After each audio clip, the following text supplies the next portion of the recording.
Hey guys, vryBot here. Welcome to elevating your game with 303 tactical chess puzzles. This video series is going to be a comprehensive review and a guide offered for chess enthusiasts looking to sharpen their tactical prowess. Your game could be significantly elevated through a deep dive into these complex chess puzzles. You think your chess tactics are sharp? What if I told you there are puzzles designed to systematically expose and eliminate every weakness in your tactical game? Well, prepare to have your mind blown and your elo soar. This isn't just about solving puzzles. It's about transforming your chess intuition. Are you constantly hitting a wall in your chess journey? Unable to improve your rating despite hours and hours of play? We will explore common pitfalls and plateaus that hinder tactical growth. Chess isn't just about memorizing openings. In fact, tactical strength is the ultimate unlock, often overlooked in favor of theoretical knowledge. This is a fantastic set of puzzles that we will be researching while I provide commentary on this curated selection with their advantages over random puzzles and random puzzle sites. That way we can focus on pattern recognition and look for a methodology between these 303 puzzles. First, we need to showcase a sneak peek of the types of tactical motifs that we'll encounter. Forks, pins, skewers, discovered attacks, and many, many more. We need to create the ability to spot, name, and apply chess tactics while building this list. So, I will observe and critique puzzles with you daily because it's a skill that we need to build upon daily. I suggest that you spend at least 30 minutes a day for optimal puzzle solving. I'm always here to analyze for roughly 10 minutes. The rest is up to you. Let's also learn from our mistakes and not just try to find the answer. A general outline for this video is a review of the amazing book that is copyrighted by Fred Wilson and Bruce Albertson, both of whom are chess masters who resided in or are currently residing in New York, United States of America. It is my intention that they receive all the credit for any and all the selection or composition of the puzzles themselves, and it is also suggested that you purchase this book so you gain all the knowledge and wisdom that they intended you to learn from them. You see, improved tactical vision translates directly into better game results, even in complex positions. Let's translate this knowledge into recognizing tactical opportunities in your own games and avoiding falling victim to the opponent's threats. Tactical awareness will help in transitioning from puzzle mode to practical application in blitz, rapid, and of course our classical games of chess. And if you ever need any personal attention to your own chess game or chess abilities, I'm always available for coaching. The links will be up for you to connect with me anytime during this video. I challenge you to commit to this tactical journey with the hopes that you witness significant improvement in your game. The book is always available for purchase, and a link will be provided below. Connecting with an international chess expert is easy. It's as easy as pausing the video or finishing, going all the way to the end, and then clicking on the links. All of these links are provided in the bio of the YouTube channel. Come join in on the transformative potential of consistent tactical training, and I'm very excited to be part of your elevated chess future. Let's go! Okay, so here's a very cool starter set of puzzles. Get our brain warmed up. Let's get it going. So, let's take a look. Find out if it's white or black to move. I like to guess often that from the diagram position that I'm just going to guess it's white to move, but we should actually take a look. And I like to solve that for myself when I am analyzing any chess puzzle whatsoever. So the way we can do that is we can take a look at the material. We can take a look at what's happening on the chessboard, the positional features, the tactical features, the king safety, things like that. There's different things that we can look at. But first of all, white has 2 pawns and black black has 4. He has twice as many as us. All right, we have a minor piece, they have a minor piece. right here, right here.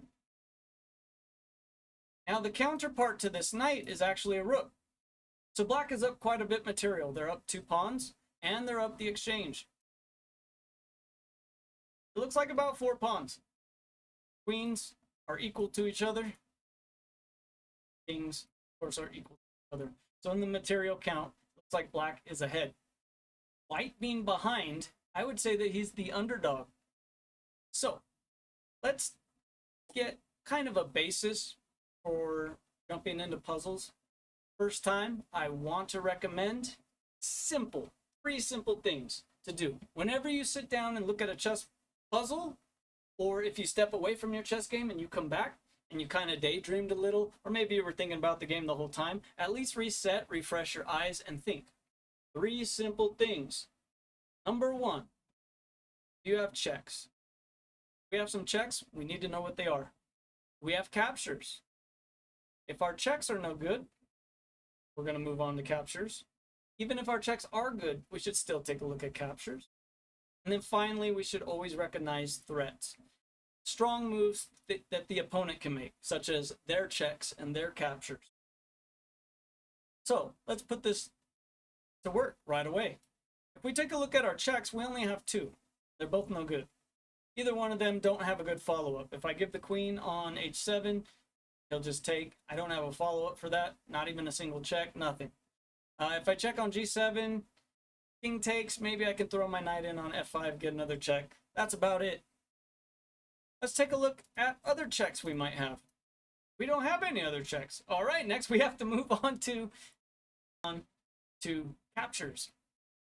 So it looks like there's 2 captures here. Both don't lead to anything special. Aside from that, there's no other captures on the chessboard. Next, let's take a look at threats.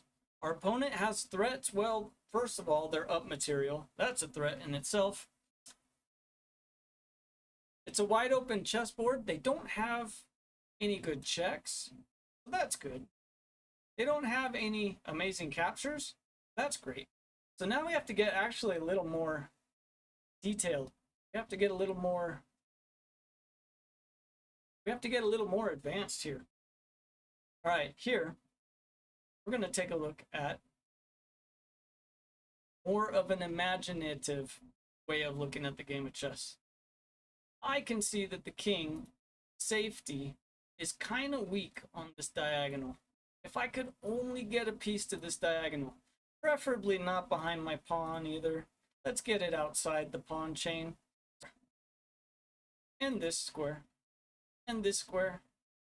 We've already looked at this square. But that kind of gives me a hint. And my queen could have access to this square in just a couple moves. There's another problem for black. I could play knight to f5. And I'm guarding the g7 square for that checkmate. They don't even have a way to guard against it. There's no protecting move for this diagonal. There's no protecting move for this rank. There's no protecting move for this diagonal. So if my queen actually gets to this g7 square, that's game over. Pawn takes. And now I can squeeze over to the side. This is an excellent start using our brain in the puzzle series.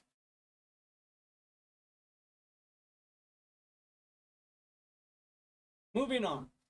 I'm going to guess and assume again that it's white to play, only because the diagram started off in the white position, but let's do that material count one more time. We have 1, 2, 4 pawns. Black has 1, 2, 3, 4, 5, 6 pawns. All right, we have a rook, they have a bishop.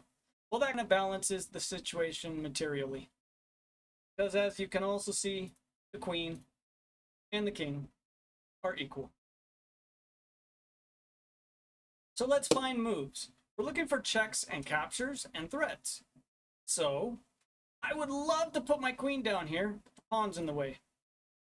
I don't really see any magic ways that my rook can lure the pawn away. I can't really capture it and get away with it either. If I take, they're just going to take. If I take, they just take back, and if I take again, they take again. So that's nothing. Let's get rid of some of these arrows. But alternatively, I can see that the rook might have access to that back rank because queen takes pawn. What a brilliant move. I'm threatening to go to the back again. The queen is invincible due to the fact that the rook can jump all the way to the back. Well, rooks don't jump, they slide. Queen blocks and takes. We have a very typical back rank checkmate. He's stuck behind his pawn shelter. That one is even more juicy for warming up our brain. All right, maybe we consider that semi-intermediate. Let's move on. All right, guys, this puzzle looks a little more complicated. Here, we're more on the side of a middle game. Lots of pieces still on the board. Queens are still on the board. If we take a look at the material again, we can do it quickly. It's 2, 4, 6, 7 white pawns versus 2, 4, 6, 7 black pawns. We have 2 bishops for black. We have 2 knights for white. We have a knight versus a bishop counterpart. So there's an imbalance there. We have the 2 rooks, actually centralized rooks for black. We have the 2 rooks in almost their original squares for white. And we have 1 queen out on the side of the board. For black, we have a queen hiding in the center of the action for white. Now, moves that come to mind right away, I don't see any checks. I don't see even captures, but I do see a threat. I can harass the queen a bit. So that looks like a candidate move. In fact, I don't see any other moves that would go along with our ideas. So let's play one. Let's go and attack the queen. Let's say she just runs away. If that's the case, we're going to push this pawn and trap the bishop. I see the plan all of a sudden. All right, so let's take this back and try to respond to what white is up to. Black is looking for a trade of queens. Please trade, please trade, please trade. And he'll escape. But we're not going to do that. We're going to hit the queen again. She's going to have to move. We're going to push this pawn. Trap in a piece. So this is a trap. One tactic to add to the list. Let's move on. So this position is a bit more complicated. It's just so balanced looking and even in a way kind of boring looking. Still have to do our due diligence in trying to find good moves using our list of tactics, remembering checks, captures, threats. Let's take a look at the checks. Don't see any single checks. Maybe I'm missing something. Nope. All right, I don't see any checks. Let's look at captures. We have a capture here and a capture here. We're going to have to keep those in mind. There is a capture here. Let's look at black's captures. Black is checking our king. So that's a huge threat. That's the main threat in chess. So with that being said, that actually trumps one of our captures and 2 of our captures. We won't be able to take the knight, unfortunately. Now let's take a look at removing the threat. If the guy's checking us, hey, maybe we capture it. Sure, the knight may escape. Let's see if we have any follow-ups. Do we have checks? I don't see any checks. Do we have captures? I don't see any captures. Can we make threats? We have a lot of great threats. There's actually quite a bit we can do in this position. It's a little bit complicated here. We could put our rook to the 7th. We could attack a piece. We could attack a piece. We could do some things like this. There's even this move over here, which I want you to actually give the most thought. We play bishop g5. The only good move, black, stay alive in this position, is play rook d5. Because it looks like the bishop is also going for this square to fork against f8 and c5 at the same time. The rook's currently under attack and needs to move, so it would make sense to move a piece under attack and guard something for the future so we don't have hanging pieces around. But what's really cool and interesting is that attacking this rook and this gives us just a momentary tempo needed to remove a defender again. So we've seen remove the defender before, and now we're seeing forks on the board in the way of bishop e7. And we're also finding very, very few squares for the pieces to maneuver in. So these puzzles are a bit of an introduction into the world of tactical chess possibilities. We're going to be solving these puzzles together for the rest of the video series. Thank you for joining me. So you guys are now part of this video series. Be sure to come back daily for our video upload every day as we roll through these large set of chess puzzles. I encourage you guys to connect with me. Check out vrybot.com, that's VRYBOT.com, and I'll see you guys for the next video.